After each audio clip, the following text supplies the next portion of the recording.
अस्सलाम वालेकुम नाज़रीन। नाज़रीन, कोई वक्त था कि पाकिस्तान तहरीक इंसाफ के एक लीडर शहबाज गिल साहब जो हैं वो आजकल अमेरिका में मुकीम हैं।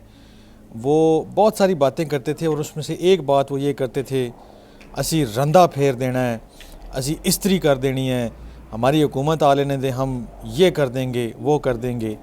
और नवाज़ शरीफ साहब को या दूसरों को वो आज भी बुरा भला कहते हैं, उनको वो ताने देते थे, लेकिन आज उन तानों में से कुछ ताने उनका भी मुंह चिढ़ा रहे हैं। अब जो वो बात किया करते थे कि जी रंदा फेर देंगे और जनाब इस्त्री कर देंगे और ये कर देंगे वो कर देंगे, उसकी कुछ झलक जो है वो पीटीआई ने 9 मई के बाद देखी कि असल में रंदा फेरना किसको कहते हैं या इस्त्री करना किसको कहते हैं। और जो बाकी रही सही कसर थी वो जब नॉमिनेशन पेपर्स जमा करवाने गई थी पार्टी के जो लोग थे उस वक्त नज़र आई। और जो उसके बाद एक उनको देखने को मिला है इसका बड़ा मुजाहरा, वो जो रिटर्निंग ऑफिसर्स हैं, आरओज़ हैं, अब की बार उन्होंने रंदा फेरा है। और रंदे फेरने के बाद जो आदाद व शुमार सामने आए हैं उसके मुताबिक पीटीआई के बड़ी तादाद में जो लोग हैं उनको उन्होंने एक किस्म का डिसक्वालीफाई कर दिया है कि वो इलेक्शन कंटेस्ट नहीं कर सकते।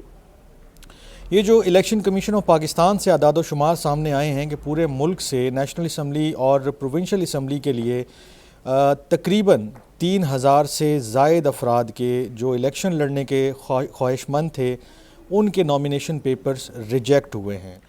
3,000 से ज़ायद लोगों का जो नॉमिनेशन पेपर है रिजेक्ट हुए हैं, उसमें ऑफ़ कोर्स बड़ी तादाद जो है वो पाकिस्तान तहरीक इंसाफ के लोगों की है।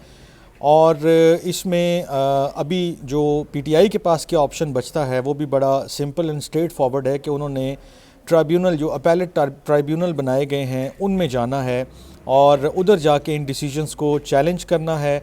और फिर जो भी उनकी रूलिंग आएगी, जो भी उनका फ़ैसला आएगा, उसके मुताबिक जो है वो आगे बढ़ सकते हैं या नहीं बढ़ सकते। क्योंकि आरओ की जो स्टैंप है, अप्रूवल की जो स्टैंप है, वो इलेक्शन लड़ने के लिए आपको ज़रूरत होती है, उसकी वो चाहिए होती है, उसके बगैर आप आगे नहीं बढ़ सकते हैं। तो कुछ आदाद व शुमार जो आज मेरी स्टोरी है ट्रिब्यून में उसमें भी छपे हुए हैं और उसके मुताबिक मैं आपको कुछ शेयर कर देता हूँ कि आदाद व शुमार क्या हैं। कि नेशनल असम्बली में जो टोटल नंबर ऑफ़ कैंडिडेट्स हैं वो 7,473 लोग हैं। 7,473 लोग हैं ये जो नॉमिनेशंस जिनके जमा हुए थे। और जो प्रोविंशियल असम्बली का नंबर है वो 18,478 लोगों का है कि ये जो total number of nominated candidates हैं। तो ये कुल मिलाकर 25,951 जो हैं वो कैंडिडेट्स बनते हैं नेशनल और प्रोविंशियल असम्बलीज़ के। अब इसमें से कितने लोगों के रिजेक्ट हुए जी? नेशनल असम्बली के जो टोटल हैं वो 1,024 लोगों के जो नॉमिनेशन पेपर्स हैं वो रिजेक्ट हुए हैं। और इसी तरह जो प्रोविंशियल असम्बली के हैं वो 2,216 लोगों के जो हैं वो नॉमिनेशन पेपर रिजेक्ट हुए हैं। अच्छा, एक्सेप्ट जो हुए हैं वो भी एक बड़ा अच्छा फिगर है, वो भी मैं आपके साथ शेयर कर लेता हूँ कि जो total number of accepted nomination papers हैं वो नेशनल असम्बली के जो नॉमिनेटेड पेपर्स हैं वो 6,449 हैं। और जो प्रोविंशियल असम्बलीज़ के कैंडिडेट्स हैं उनके जो नॉमिनेशन पेपर्स एक्सेप्ट हुए हैं वो 16,262 हैं। तो ये कुल मिलाकर 22,711 लोग बनते हैं।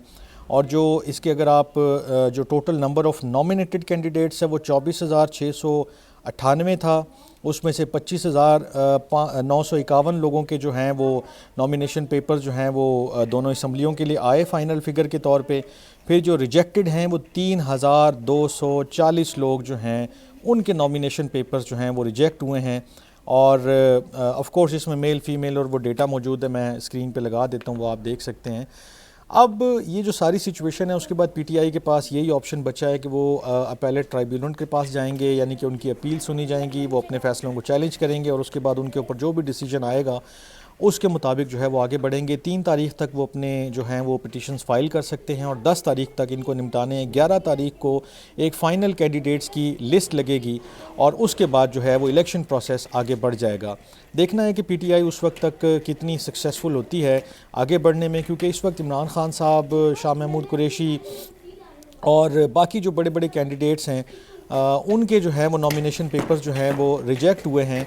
और पार्टी की जो मेन लीडरशिप थी, जो कभी जिसको कहा जाता था कि वो जो फेडरल कैबिनेट का हिस्सा थे या जो दीगर जो लोग थे जो बड़ी यानी कि बड़े ओहदों पर रहे, बड़ी उन्होंने पोजीशनें इंजॉय की, अब जो है वो बिल्कुल किनारे लग गए हैं और सही मायनों में आप कह लें कि रंदा फिर चुका है। खैर, अब क्या होता है अगले दिनों में और पीटीआई कैसे इसको ओवरकम करती है चैलेंज को, इस पर मज़ीद गपशप लगाएंगे। तब तक के लिए अपना बहुत ख्याल रखिएगा। अल्लाह ने के बान।